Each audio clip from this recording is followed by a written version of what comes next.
আহলে সুন্নাত ওয়াল জামাত আমরা যেই নামাজ পড়ি শুনেন, হাত বাঁধা থেকে নিয়ে নামাজ শেষের দোয়া পর্যন্ত যদি কোনো একটি আমলকে কোনো ব্যক্তি ভুল প্রমাণ করতে পারে, আমার সামনে বসো, দেখি তোমার বুকের পাটা কত শক্ত আছে।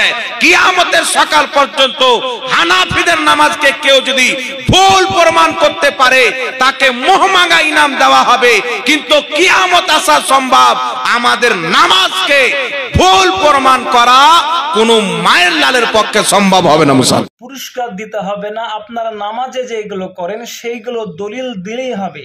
উজুর আগে বা নামাজের আগে নাওয়াইতু বলে যে নিয়তগুলো আপনারা পড়েন, রাসূল সাল্লাল্লাহু আলাইহি সাল্লাম এই নিয়তগুলো পড়েছেন বা পড়তে বলেছেন মর্মে একটি দলিল পেশ করুন। 2, জামাতে নামাজ পড়ার সময় দুজন মুসল্লির মাঝে আধা হাত বা 1 বিগত ফাঁক থাকে, রাসূল সাল্লাল্লাহু আলাইহি সাল্লাম ফাঁক রাখতে বলেছেন মর্মে একটি দলিল পেশ করুন।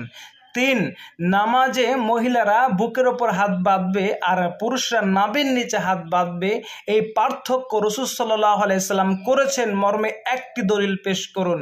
4, সম্মিলিত মোনাজাত প্রত্যেক ফরজ নামাজের পরে রাসূল সাল্লাল্লাহু আলাইহি সাল্লাম সাহাবীদেরকে নিয়ে 2 হাত তুলে মোনাজাত করেছেন মর্মে একটি সহিহ হাদিস পেশ করুন। ইনিয়ে বিনিয়ে বলবেন না, এখান থেকে সেখান থেকে টেনে টুনে নিয়ে এসে বলবেন না, স্পষ্ট সহিহ দলিল পেশ করবেন।